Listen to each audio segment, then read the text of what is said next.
बड़ी है, आशा कार्यकर्ता हैं और ये मांग कोई नई नहीं है। पिछले 3 साल से हम लगातार सरकार से मांग रहे हैं। किस डिपार्टमेंट से? हम लोग संयुक्त राष्ट्रीय स्वास्थ्य मिशन से कर्मचारी हैं जो 10 और 12 वर्षों से लगातार। अब हेल्थ सेक्टर से आप हैं, ठीक है। कहा जाता है प्राइवेटाइजेशन करने से समस्या, करप्शन ये सब खत्म हो जाता है, लेकिन अभी आए दिन अस्पतालों में निकलता है कि प्राइवेट अस्पताल भर्ती किया। अभी योगी जी खुद इंटरप्ट किए कि एक बुढ़िया को 3 लाख रुपया ले लिए, छोटी सी बीमारी है, प्राइवेट हॉस्पिटल। क्या प्राइवेटाइजेशन सोल्यूशन है? बिल्कुल नहीं। जितने पब्लिक सेक्टर हैं वही इनका एकमात्र सलूशन है, जहां पे सरकार प्राथमिकताओं के आधार पे गरीब और सभी लोगों का समान रूप से इलाज करती है। आज आप लोगों की क्या मांग लेकर के आप यहाँ आए? क्या मांग है? हम लोग विगत 10 और 12 वर्षों से कॉन्ट्रैक्ट के आधार पे बहुत ही अल्प वेतन पे काम कर रहे हैं। हमारी सरकार से मांग है, जैसे अन्य राज्यों में सरकार ने नीतियां बनाई हैं, समान कार्य और समान वेतन दिया है, कार्य के आधार पे समान वेतन का निर्धारण किया है, वैसे ही उत्तर प्रदेश में यह व्यवस्था लागू हो। और आइए छाये में आते हैं इसके। देखिए, समान कार्य के समान वेतन मांगते। एक बार धरना दे रहे हैं उसका। सरकार इस चीज को समझ ले, कर्मचारियों को बबल फटने वाला है। अगर समय 2027 आ रहा है, इलेक्शन आ रहा है, तो क्या बबल फट जाएगा मजदूरों का? या पूरे देश की समस्या लेकर हम उतरे हैं। आज 2 करोड़ से ऊपर की संख्या है हमारी। मजदूर के हितों की रक्षा हेतु उतरे हैं हम। सरकार किसकी हो इससे मतलब नहीं है, मजदूरों के हितों की रक्षा हेतु आज ये आंदोलन है। क्या आपकी क्या मांग है मजदूरों को?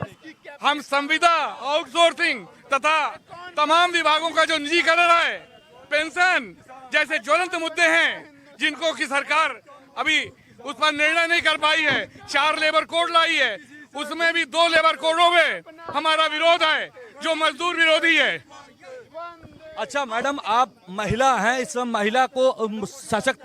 महिला सशक्तिकरण इस समय सबसे ज्यादा चर्चा में है, तो महिला सशक्तिकरण में क्या मजदूर नहीं आता है? बिल्कुल आता है मैडम सर। महिला सशक्तिकरण हर पक्ष में ज़रूरी है, इसीलिए हमारी भारत सरकार भी महिलाओं के आरक्षण के लिए सबसे ज़्यादा प्रतिबद्ध है। और भारतीय अभी तक मजदूरों के लिए क्यों कोई उपाय नहीं कर रही? आप लोगों को क्यों धरने पर आना पड़ रहा है? धरने पे इसलिए नहीं आना इसलिए पड़ रहा है कि हम इन चीज़ों को सरकार जानती है। ये आवेदन निवेदन सारी चीज़ें सरकार के पास पड़ी हुई है, लेकिन वो उस स्पीड से काम नहीं हो रहा है जिस स्पीड से होना चाहिए। इसके लिए इस चीज़ को संज्ञान में लाने के लिए और उस काम को ये प्रगति में करने के लिए, स्पीड बढ़ाने के लिए हमें धरना करना पड़ रहा है, ताकि वो मुद्दे माननीय मुख्यमंत्री जी के संज्ञान में और अच्छे तरीके से रखे जाएं, ताकि हमारी समस्याएं जल्दी खत्म हो सके। अच्छा रिंकू जी, आपको क्या लगता है 2027 इलेक्शन है, क्या सरकार सुनवाई करेगी आप लोगों? बिल्कुल, ये राष्ट्रवादी सरकार है और विगत कई दशकों से श्रमिकों, कर्मचारियों के साथ जो अन्यायपूर्ण हो रहे थे फैसले, वर्तमान सरकार को उनको सही करने में थोड़ा समय लग रहा, लेकिन हमें परम पूज्य महाराज योगी जी से पूरा विश्वास है कि राज्य कर्मचारी हो, चाहे संगठित क्षेत्र के कर्मचारी हो या संगठित क्षेत्र के श्रमिक हो, उनको न्यूनतम मजदूरी, उनकी संरक्षा, उनकी सामाजिक सुरक्षा से संबंधित कर्मचारियों को दे वेतन, और वेतन विसंगतियां जितनी भी शासन स्तर पर लंबित है उसका चुनाव से पहले निराकरण कराने में हम लोगों की अच्छा देखिए, प्राइवेटाइजेशन इस समय सबसे बड़ी समस्या है भारत में, क्या आप इसके भी खिलाफ हैं? निजीकरण राष्ट्र के लिए कभी भी हितकर नहीं रहा है, परंतु इन परिस्थितियों को लाने के लिए उन शक्तियों का ज़्यादा जिम्मेदार हम कह सकते हैं जिन्होंने इस देश को लूटने का काम किया।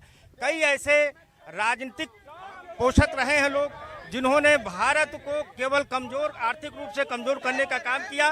वर्तमान सरकार भारत के राष्ट्र हित में, श्रमिक हित में कार्य कर रही है, इसलिए हम उनसे अनुरोध करते हैं कि कम से कम प्राइवेटाइजेशन जो है उस पर जितना हो सकता है उसको रोक लगाएं। क्या आपको लगता है बीएसएनएल प्राइवेटाइज नहीं होगा? जिस तरह से बीएसएनएल की सर्विसेज को डाउन किया गया, या तो कंपनी डाउन की है या सरकार, कौन किया है, कौन रिस्पॉन्सिबल? इनकी आंतरिक स्थितियों के बारे में ये आकलन करने की आवश्यकता है, और भारत संचार निगम को फिर से सुदृढ़ और सुव्यवस्थित करने की जरूरत है।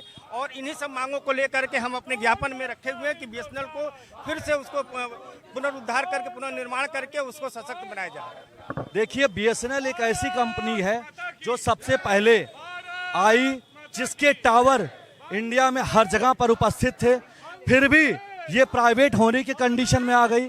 फिर भी इसके अभी तक के सबसे कम ये इसके कंज्यूमर हो गए हैं, इसकी सर्विसेज सबसे खराब इस समय रह गई है। क्या यही सब कारण है इसके प्राइवेट होने का? आइए हम और लोगों से भी बात करते हैं।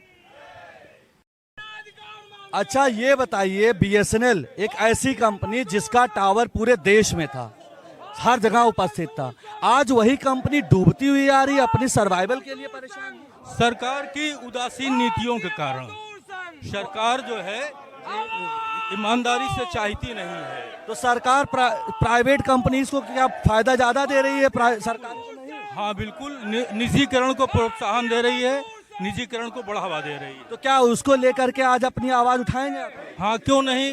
भारत का हर नौजवान शिक्षित जो युवा है वो बेरोजगार है, इसलिए वो ये चाहता है कि सरकारी क्षेत्र में हमको कारोबार मिले, नौकरी मिले। अच्छा, आप युवा हैं,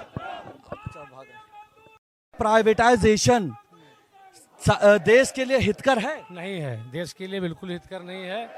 निजी जहाँ निजीकरण हो गया है वहाँ पब्लिक के लिए बहुत समस्याएं आ रही हैं। देखिए, एक सरकार एक अपना एक्सक्यूज हमेशा देती है कि सरकारी संस्था काम नहीं करती हैं, एक एक्सक्यूज देती है सरकारी संस्था काम नहीं करती हैं, यहाँ घूसखोरी होती। क्या प्राइवेटाइजेशन हो जाने के बाद ये बंद हो जाता है? कुछ नहीं, ऐसा कुछ नहीं है, कोई घूसखोरी नहीं होती है। और सभी संस्थाएं, सरकारी संस्थाएं अपना जो जिम्मेदारी दी गई अपना जिम्मेदारी से काम करती हैं। मैं परिवहन से हूँ, परिवहन में इस समय जितनी डग्गेमारी है, अवैध संचालन हो रहा है, उसके लिए सरकार बहुत ही प्रयास कर रही है, बहुत ही प्रयास कर रही है। उस पर अंकुश लग जाएगा तो परिवहन निगम और आगे दिनों दिन उत्तरोत्तर बढ़ता जाएगा। अच्छा, देखिए